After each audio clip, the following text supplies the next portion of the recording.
بسم اللہ الرحمن الرحیم۔ السلام علیکم ورحمۃ اللہ۔ امید کرتا ہوں آپ سب خیریت سے ہوں گے۔ آج کا ہمارا عمل جادو سے حفاظت کے لیے ہے۔ اگر آپ کو کسی بھی قسم کا مسئلہ ہے جس میں آپ کو ڈرایا گیا ہے، مس گائیڈ کیا گیا ہے، یا واقعی کو جادو کا مسئلہ ہے، یاد رکھیے اس وقت یوٹیوب پہ اوورآل اگر آپ سے نام والدہ کا نام لیا جاتا ہے، تصویر لی جاتی ہے، تو صرف اور صرف ایک جھوٹ بولنے کے لیے، اور وہ جھوٹ یہ ہے کہ آپ پر جادو ہے، آپ پر بندش ہے، آپ پر نظر بد ہے اور آپ کو یہ مسئلہ ہے۔ اصل بیسیکلی مسئلہ یہ نہیں ہوتا، اصل مسئلہ ہوتا ہے کہ آپ لوگوں کو لوٹا کیسے جائے۔ آپ سے میں کہتا ہوں آپ پر جادو ہے، میں عمومی طور پہ میں نے چیک کیا تو بندے نے کہا اوہو آپ تو بڑے پہنچے ہوئے ہیں، نہ آپ نے نام پوچھا نہ والدہ کا نام پوچھا، آپ نے ویسے بتا دیا جادو ہے۔ میں نے کہا جی ہاں، وہ تو پوچھتے ہیں تاکہ آپ اچھی طرح ان کے قابو میں آئیں۔ میں نے ان سے کہا، انہوں نے مانا ہی نہیں۔ ایک اور بندہ ہے، وہ پوچھے آپ کا نام کیا ہے، والدہ کا نام کیا ہے، آدھے گھنٹے بعد کال کریں، کال کیجیے، اوہو آپ پہ تو بڑا سخت جادو ہے، 10,000 دے 20,000 دے، ہم آپ کا مسئلہ حل کرتے ہیں۔ تو یہ صرف ڈرامے ہیں لوٹنے کے۔ اگر کوئی بندہ لوٹنا چاہے تو ضرور لوٹ جائے، اور جو ذلیل ہونا چاہتا ہے وہ ہوتا رہے۔ اللہ فرما رہے ہیں اولم یکفی بربی، کہ میرے بندے کیا میں تیرے لیے کافی نہیں، کیا میں تیرے لیے کافی نہیں۔ اگر اللہ رب العزت ہمارے لیے کافی ہیں تو پھر وہ اعمال جو اللہ کے محبوب صلی اللہ علیہ وسلم کے ذریعے ہم تک پہنچے ہیں، وہ اعمال بھی ہمارے لیے کافی ہیں۔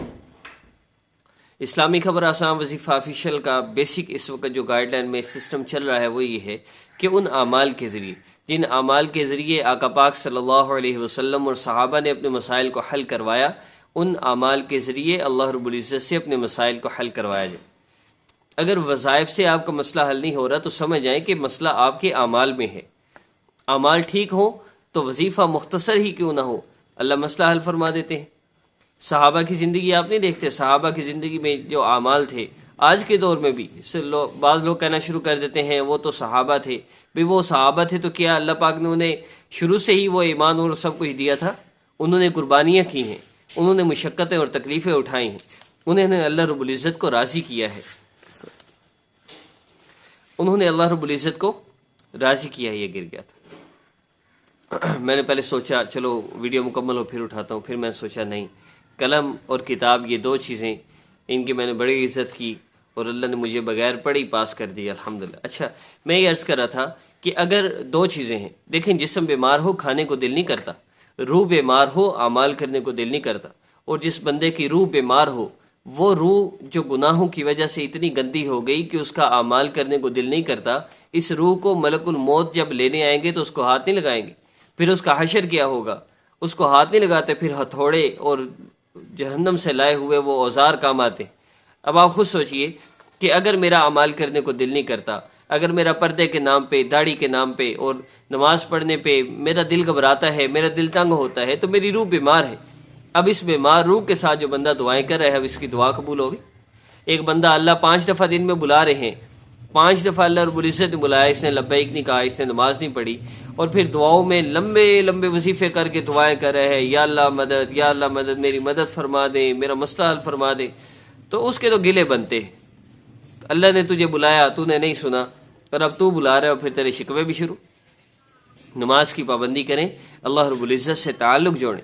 اگر روح بیمار ہے، ہر بندے کو پتہ ہے، دیکھیں بندہ جسم بیمار ہو کھانے کو دل نہیں کرتا، روح بیمار ہو اعمال کرنے کو دل نہیں کرتا۔ اگر آپ قرآن پاک کی تلاوت کل کے دن آپ نے نہیں کی، کل آپ نے نمازیں 5 مکمل نہیں پڑھی، آپ نے اعمال کرتے ہوئے اللہ رب العزت کا تعلق حاصل نہیں ہوا، قرب نہیں ملا، نماز کی لذت نہیں ملی، سمجھ آئے روح بیمار ہے۔ اب اس کا علاج ہے، روح کا علاج کریں، اور اس کے ساتھ وہ اعمال جو آقا پاک صلی اللہ علیہ وسلم اور صحابہ نے کیے، ان اعمال کو اپنا لیں، آپ کا مسئلہ حل ہوگا۔ میں تو یہی عرض کرتا ہوں ویڈیوز میں کہ جو میں وظائف بتا رہا ہوں یہ حدیث مبارکہ سے لیے گئے ہیں۔ اگر آپ کا ان وظائف سے مسئلہ حل نہ ہو تو سمجھ جائیں کہ پھر روح کی بیماری ہے، کوئی نہ کوئی گناہ ہے ایسا جو مسئلہ حل ہونے میں رکاوٹ بنا ہوا ہے، اس گناہ کو چھوڑیے۔ عمل کی ترتیب میں 3 احادیث مبارکہ ہیں۔ نبی علیہ الصلوۃ والسلام نماز کی طرف متوجہ ہوتے تھے، آپ صلی اللہ علیہ وسلم نے یہ پہلا کام ہوا نفل پڑھنا حاجت کی نیت سے، یعنی نماز کے علاوہ نفل نماز حاجت کی نیت سے پڑھنا نبی علیہ السلام اور صحابہ کی زندگی کا معمول تھا۔ دوسرا اللہ رب العزت کا ذکر، عظمت اور بڑائی بیان کرنا۔ تیسرا نبی علیہ السلام پہ درود پاک پڑھنا۔ چوتھا دعا کرنا، اور پانچواں اللہ رب العزت کے محبوب صلی اللہ علیہ وسلم پہ آخر پہ بھی درود پاک پڑھنا۔ یہ 5 اعمال 3 احادیث مبارکہ سے لیے گئے ہیں، آپ نے ان کو کرنا ہے۔ عمل کی اجازت کے لیے چینل کو سبسکرائب کر لیجئے، بیل آئیکن پریس کر لیں، نیکسٹ ویڈیو اپلوڈ ہو آپ کو نوٹیفیکیشن مل جائے۔ عمل کی ترتیب میں آپ نے 2 رکعت نفل حاجت کی نیت سے پڑھنے ہیں، ظہر کے بعد، مغرب کے بعد، عشاء کے بعد، کسی وقت بھی پڑھ سکتے ہیں۔ اس کے بعد آپ نے سورۃ الفلق اور سورۃ الناس، قرآن پاک کی آخری 2 صورتیں۔ جب نبی علیہ الصلوۃ والسلام پہ جادو ہوا تھا تو اللہ رب العزت نے ان 2 صورتوں کو نازل فرمایا۔ یہ 2 واحد صورتیں ہیں، یہ 2 صورتیں ہیں جو اکٹھی نازل ہوئی، ورنہ کبھی بھی 2 صورتیں نازل نہیں ہوئی اکٹھی۔ اور آپ کو نا جب آپ رابطہ کرتے ہیں تو آپ کو کوئی بندہ کہتا ہے آپ پہ جادو ہے، کوئی بندہ اگر کہہ دے او جی مجھ پہ تو جادو نہیں ہے، میں نہیں جادو کو مانتا، تو کہتے ہیں جادو تو نبی علیہ السلام پہ بھی ہوا تھا، اور بندہ پریشان ہو جاتا ہے کہ اللہ کے نبی پہ جادو ہوا تھا تو میری کیا حیثیت۔ لیکن آپ کو یہ کوئی بندہ نہیں بتائے گا کہ نبی علیہ السلام پہ جادو تو ہوا تھا، لیکن جب آقا پاک صلی اللہ علیہ وسلم پر ان کے علاج کے لیے، ان کے توڑ کے لیے یہ 2 صورتیں سورۃ الفلق اور سورۃ الناس نازل ہوئیں، ان کو پڑھنے کے بعد آقا پاک صلی اللہ علیہ وسلم پر اور صحابہ پر کبھی بھی جادو کے بارے میں کوئی روایت نہیں ملتی۔ پھر جادو نہیں ہو سکا، لیکن یہ کوئی بندہ نہیں بتائے گا کیونکہ اس سے کاروبار کہاں چلے گا۔ لیکن ہم تو ذلیل ہونا چاہتے ہیں، ہم تو چاہتے ہیں حضرت ہمارا کو مسئلہ حل کر دیں، ہمیں سورۃ الفلق اور سورۃ الناس نہ پڑھنی پڑے۔ اس لیے میری یہ گزارش ہے، آپ نے 33 مرتبہ صرف 2 رکعت نفل حاجت کی نیت سے پڑھ لیے، 33 مرتبہ صرف ان دونوں سورہ مبارکہ کو آپ پڑھیے۔ اعوذ باللہ سے شروع کرنا ہے، پھر بسم اللہ، پھر سورۃ الفلق، پھر بسم اللہ، پھر سورۃ الناس، اس طرح 33 مرتبہ آپ مکمل کیجئے۔ پانی پہ دم کر کے اس پانی کو استعمال کریں، ہاتھ پہ تھوڑا سا پانی ڈال کے اپنے جسم پہ چھینٹے مار لیں، یہ کرنا چاہے کر لیں، ورنہ پی لیں تو بھی آپ کو فائدہ ہوگا۔ 3 دفعہ آپ نے یا 3 دن آپ نے اس عمل کو کرنا ہے، 33 مرتبہ 3 دن آپ نے اس عمل کو کرنا ہے۔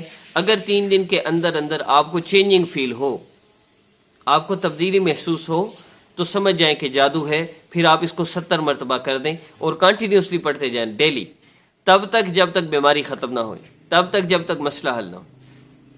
اس میں جو تیسرا عمل ہے، پہلا نفل نماز پڑھنا، دوسرا اللہ رب العزت کا ذکر کرنا، وہ میں نے دونوں صورتیں بتا دیں۔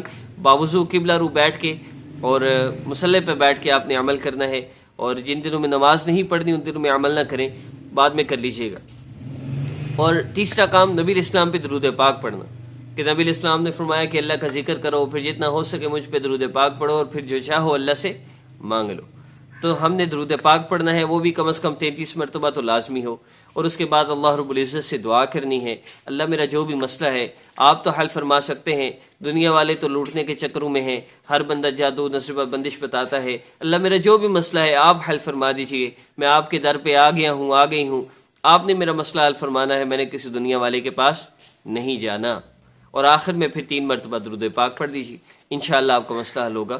اگر یہ وظیفہ کرنے سے بھی کوئی چینجنگ نظر نہ آئے، کوئی مسئلہ حل نہ ہو، اور آپ کو لگتا ہے کہ آپ کی روح بیمار ہے، تو ہمارے واٹس ایپ نمبر پہ رابطہ کریں۔ چینج یور لائف کورس کے نام سے میں ایک کورس کرواتا ہوں، وہ نچوڑ ہے روح کی بیماریوں کا، ہر مسئلہ اس سے حل ہو جاتا ہے، اللہ رب العزت کا تعلق ملتا ہے، جب وہ تعلق ملتا ہے پھر بندہ اللہ سے مانگتا ہے، بڑے سے بڑا مسئلہ حل ہو جاتا ہے۔ تو وظیفے کرنے سے جن لوگوں کا مسئلہ حل نہ ہو وہ رابطہ کریں واٹس ایپ۔ اگر وظائف سے مسئلہ حل ہو رہا ہے جو میں نے اعمال بتائے ہیں تو پھر ضرورت نہیں ہے۔